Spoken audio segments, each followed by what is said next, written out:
वालेकुम। एक छोटे से क्रिएटिव आइडिया के साथ लाला एक बार फिर आपके सामने। आज है 20 March, summer is blooming. You can see मेरे गुलाब माशाल्लाह काफ़ी बेहतर हो चुके हैं। मौसम अच्छा है, थोड़े थोड़े बादल हैं। Temperature is getting better and better. और एक छोटे से क्रिएटिव आइडिया के साथ, जैसा कि मैंने पहले कहा, I am here. Table setting idea Lala's way. One of my subscribers commented about the plating skills and I thought okay, that's a good one. और मैंने promise भी किया मैं plating skills पर एक और special video बनाकर post करूँगी. So here it is.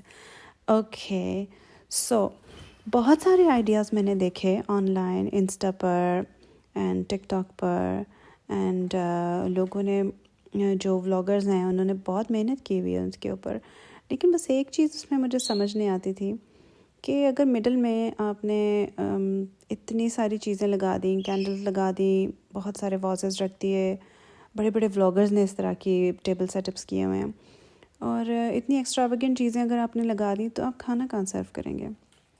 However, everyone has their own ways of setting a table up and also बहुत सारे लोग, ये तो हम सब जानते हैं कि सोशल मीडिया को के ट्रेंड को फॉलो करने के लिए भी ऐसा करते हैं. सो हम ये वाला बेनिफिट ऑफ डाउट उनको ज़रूर देंगे.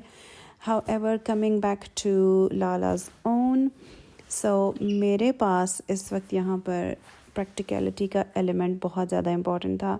आपने देखा होगा यहाँ ग्लास मैंने अभी तक नहीं रखे बिकॉज़ उसके लिए मुझे जो ग्लास पड़े हुए थे उनको निकालना था, क्लीन करके रखना था एंड देन कोस्टर्स अरेंज करने थे. तो इंशाल्लाह ताला ईद की जब दावत करूँगी तो उसमें मैं प्रॉपर सेटअप आपको दिखाऊंगी. एंड अभी तो मैंने जो ये सेटअप किया है यहाँ पे, ये 6 लोगों का है. वेराज जब ये टेबल एक्सटेंड हो जाता है तो ये 8 to 10 का भी बन जाता है. तो मीनिंग मैं 10 लोगों का आपको बहुत आराम से arrangement on a long table दिखा सकती हूँ. तो stay tuned, Eid is not very far. आज 21वां रोज़ा हो गया माशाल्लाह, तीसरा अशरा स्टार्ट हो गया. रमज़ान का टाइम का पता नहीं चलता बिकॉज ऑफ द फैक्ट कि ड्यूरिंग वर्किंग डेज़ आया रमज़ान इस बार. और अफ्तारी का टाइम भी काफ़ी जल्दी होता है as compare to before. In the past हम कभी कभी 9:30 बजे भी रोज़ा अफ्तार करते थे, लेकिन इस बार रमज़ान बहुत तेज़ी से गुजरा, पता भी नहीं चला. अफ्तार के बाद जब हम बैठे हुए थे, तो ये ड्रामा मुझे इसलिए बहुत पसंद है क्योंकि काफ़ी अंडररेटेड ड्रामा है ये. It's a very nicely produced drama. Idea, thought, dialogues भी काफ़ी अच्छे हैं. कुछ बेसिक्स भी हैं, कुछ आइडियल भी हैं.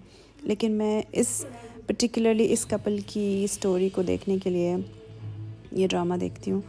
इसमें मुझे लगता है कि जिब्रान ने और अमीना राना खान ने बहुत प्यारी एक्टिंग किया. हाउएवर, अजान, I really don't like his acting.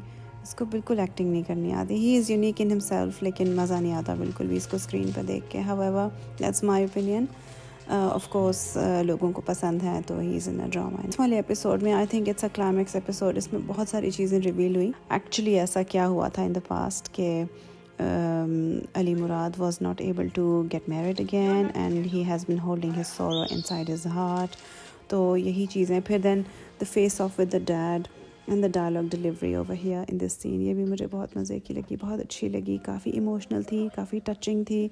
और जो रिग्रेट और जो एक्सप्रेशन अली मुराद के चेहरे पर होना चाहिए था और जो उनके वालिद के चेहरे पे होना चाहिए था, आई थिंक वो एसेंस बहुत अच्छे से कैप्चर किया है दोनों कैरेक्टर्स ने.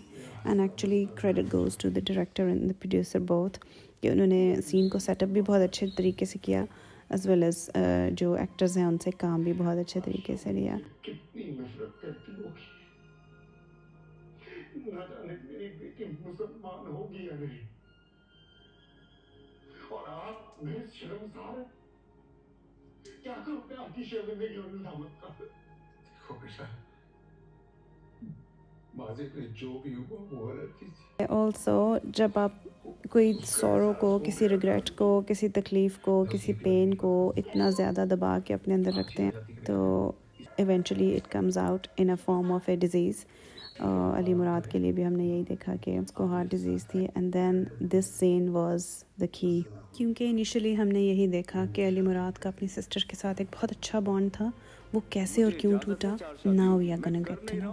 اور شادی سے ایک دم سے یاد آیا یہ دانش کو کیا ہو گیا ہے. کافی وائرل ہوئی ان کی اسٹیٹمنٹ جب وہ عائزہ کے سامنے بیٹھے ہوئے تھے اس پروگرام میں. اتنا زیادہ اس کے اوپر ریئیکشن آیا کہ دانش کو اپولوجائز کرنا پڑا. حمزہ علی عباسی کا انکاؤنٹر کامنٹ جو لوگ شیئر کر رہے ہیں آئی تھنک وہ زیادہ ویلڈ ہے. اور آئی تھنک دانش کی بات ٹھیک بھی ہے کہ یہاں وہ الفاظ کا چناؤ ٹھیک سے کر نہیں سکے اور اوور کانفیڈنس جو انہوں نے یہاں پہ پورٹرے کیا in front of his own wife on a national T V جہاں پوری دنیا میں اب ان کی کہیں بھی بات سنی جا رہی ہے اور اتنی زیادہ اس کے اوپر ریئیکشن آ رہا ہے. میرے خیال سے ان کو سوچ سمجھ کے بولنا چاہیے تھا, وہ ایسا نہیں کر سکے.